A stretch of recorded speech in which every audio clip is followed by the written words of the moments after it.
Sachez qu'un couple sur 6 aujourd'hui, en âge de procréer, a besoin d'une aide médicale pour concevoir. Donc, et ces chiffres ne cessent d'augmenter. Ça voudrait dire que la conception aujourd'hui présente un vrai problème de santé publique. Et l'arrivée de la fécondation in vitro a permis de réaliser des projets parentaux à des centaines de milliers de couples en France et au-delà.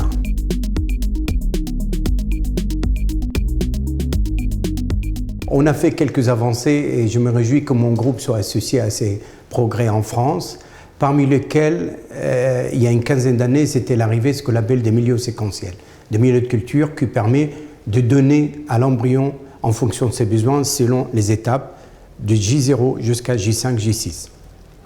La deuxième avancée, nous on a de la chance de protéger avec l'aide de l'INSERM l'année dernière, de pouvoir observer l'embryon de manière tout à fait non invasive, avec le respect total de la règle éthique, d'observer l'embryon humain en 3D, en 3 dimensions.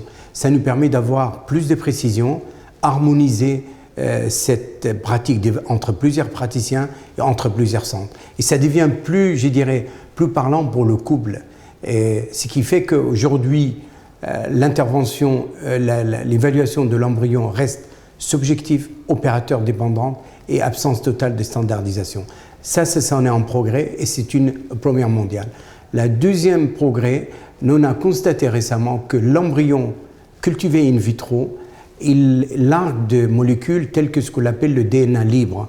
Il suffit d'évaluer ces DNA libres, soit dans le milieu de culture, soit dans le sérum de la patiente, soit dans le follicule dans lequel l'ovocyte a séjourné pendant 6, 7, 8 mois, le temps que sa constitution ait lieu, eh bien, ça peut refléter indirectement la viabilité embryonnaire. Car il ne suffit pas que l'embryon soit normal sur le plan chromosomique, il faudra qu'il soit aussi viable. Et donc là, la France, sur la viabilité embryonnaire, on est pas mal placé par rapport à d'autres pays développés.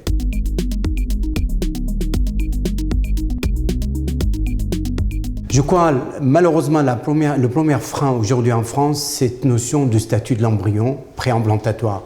Voyez-vous, c'est plus facile de mener des recherches sur un enfant vivant, né, ou sur, mais par rapport à un embryon qui a 4 cellules, 8 cellules.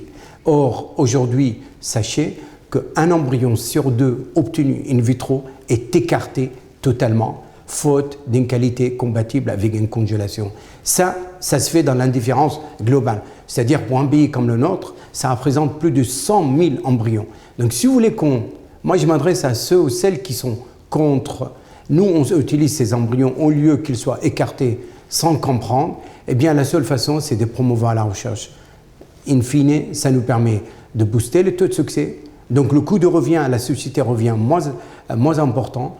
Et le couple partira rapidement avec un enfant dans les bras. Et puis, on aura moins d'embryons à congeler.